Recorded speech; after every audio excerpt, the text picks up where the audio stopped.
and welcome to our presentation. My name is Max Clear, and today I will be joined by Alexis Braun, Leah Nepno, and Vincent Bertrand, and we are grad students at the University Côte d'Azur in a marine biology program called MARRES. One aspect of our studies takes us into studying the valorization of marine resources. So with that being said, let's dive in. Clean, drinkable freshwater is absolutely essential for life, but the accessibility to this water is becoming more scarce. Population growth, agricultural irrigation, hydropower, and cooling of thermoelectric power plants all tap into this freshwater supply, harming many people's livelihood and even survival. About 1.1 billion people lack access to water, and another 2.7 billion experience water scarcity once a month a year. It is predicted that in 2025, 2/3 of the world's population could face water shortages, meaning a lack of crops, economic decline, and inadequate sanitation, a current problem for 2.4 billion people that can lead into deadly waterborne illnesses. In 2017, Cape Town, South Africa had such a shortage of fresh water, the term Day Zero was used to mark when the water levels of the major dam that supplied the city would fall below 13.5% capacity, in which case level 7 restrictions would go into place and the city would be shut off water supply to houses and homes, creating a daily water ration quota. But due to the diligence of the people of Cape Town and regulations that were put into place, Day Zero did not occur this time. If we are able to keep Day Zero anywhere from ever happening, a solution to freshwater scarcity is needed. There have been many ways to tackle this complex issue of freshwater scarcity. Education and restrictions helped in cases like in Cape Town. Recycling wastewater for agricultural repurposing is another. However, our freshwater pools are becoming inadequate, from pollution to lakes and rivers and to the drainage of our aquifers. Our freshwater bank is running dry. But what about tapping into the mass amount of water we have in our oceans and seas? The 90% of water on Earth that is considered not fresh.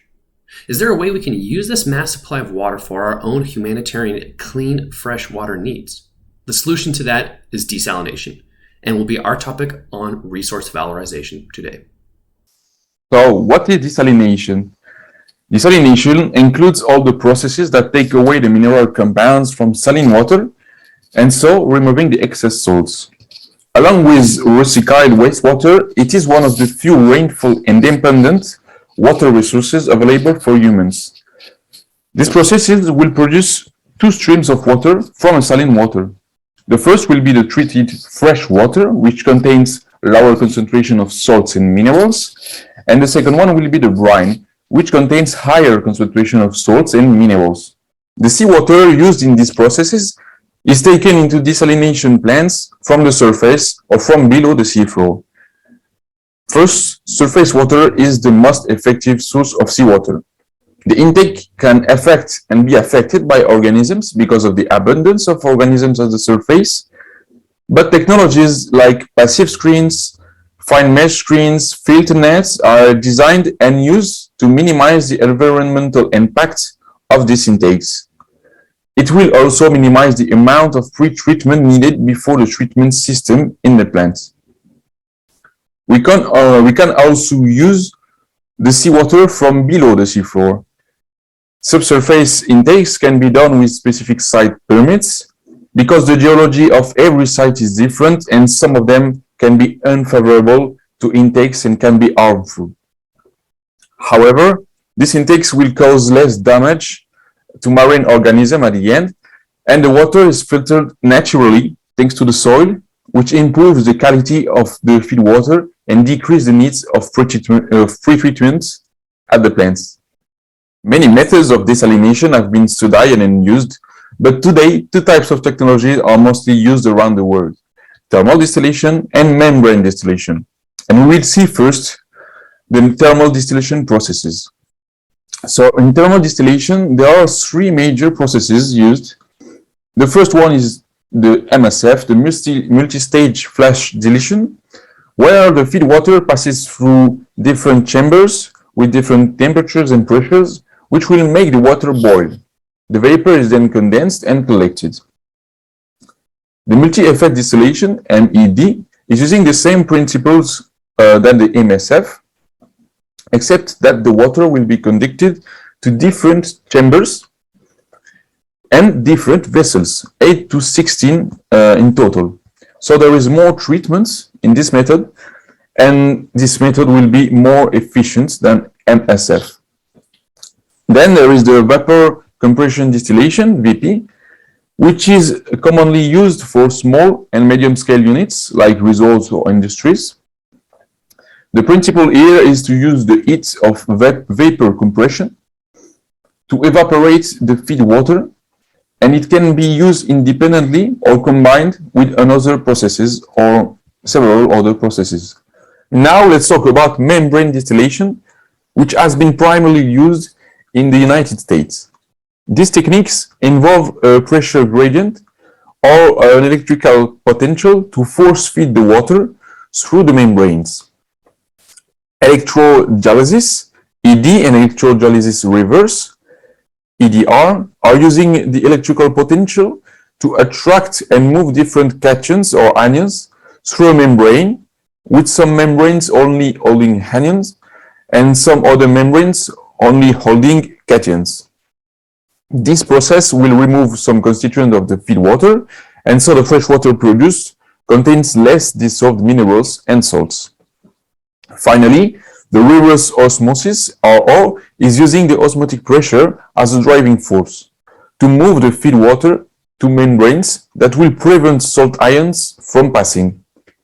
Different types of RO can be made with different types of membranes, and this is very common techniques used. So there are several desalination processes, and any process can be used and adapted to a given purposes and situation. And we will see that desalination is quite used worldwide with Alexis now. It's estimated that about 30% of the world's irrigated areas suffer from salinity problems, and remediation is considered very expensive. According to the International Desalination Association, as of June 2015, 18,426 desalination plants were operating worldwide, producing 86.8 million cubic meters per day, providing water to 300 million people.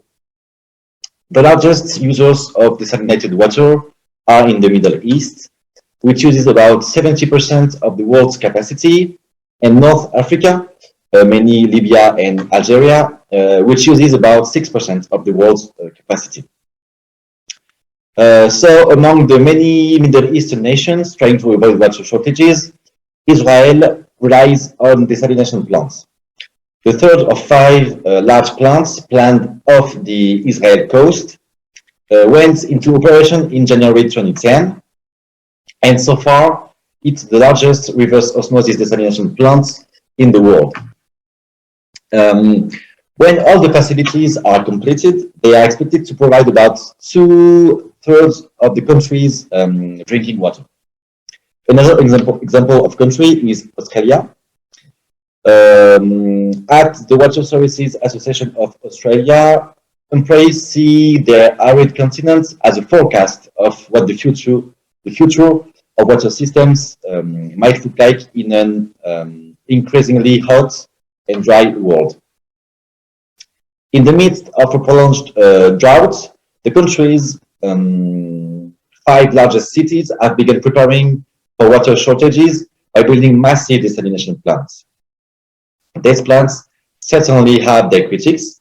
For example, citizens complain about higher water bills, environmental advocates decry the plant's effect on the environment, and economists say other option would have been more fiscally responsible.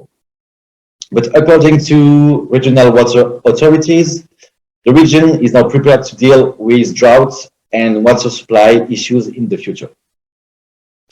Among industrialized countries, the United States is one of the largest users of desalination water, particularly in California and parts of Florida. So, We have already touched upon the fact that desalination is related to a lot of challenges, but I would like to go a little bit into more detail now. The challenges can generally be grouped into a combination of, firstly, economic, environmental, and technical challenges, and secondly, also into a combination of social and economical challenges. The first group of challenges is mainly related to the current technological possibilities. These possibilities set the framework for necessary trade-offs between overall financial and energetical costs, water efficiency recovery, the corresponding amounts of brine production, and its disposal or recycling possibilities. I will start by explaining the water recovery efficiency. The water recovery efficiency measures how much water is desalinated in proportion to the amount of brine produced. It depends on several factors. The most important ones are the source of the water that is to be desalinated and the type of desalination process that was introduced to you by Vincent. Ideally, we would like to have a high efficiency, a high volume of fresh water, therefore, versus a low brine volume. However, with current technologies, a higher efficiency comes with a disproportionately big price tag, financially and energetically speaking. It makes the increase in efficiency uninteresting, even though disposal costs of brine and costs for pre or post water treatments could be reduced. And that is the main reason why currently large amounts of brine are produced. In many places, the water is reintroduced into the sea directly because it's a highly economical option. And if the desalination plant is far from the shore, the disposal is equally problematic. Sometimes the brine is simply re-injected into the ground.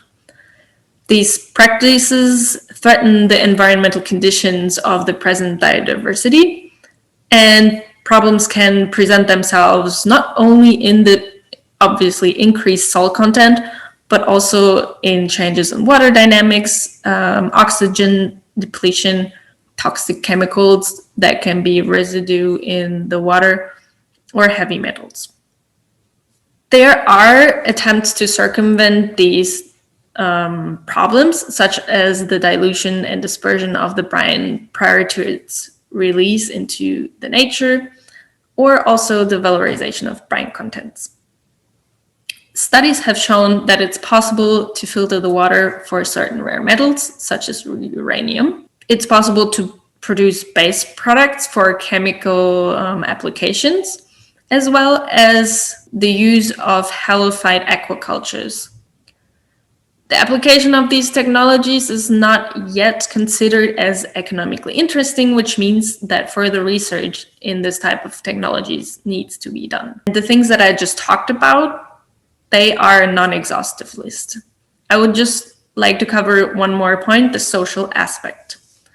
Due to high requirements in terms of energy and finances, most of the desalination areas are concentrated in high-income countries.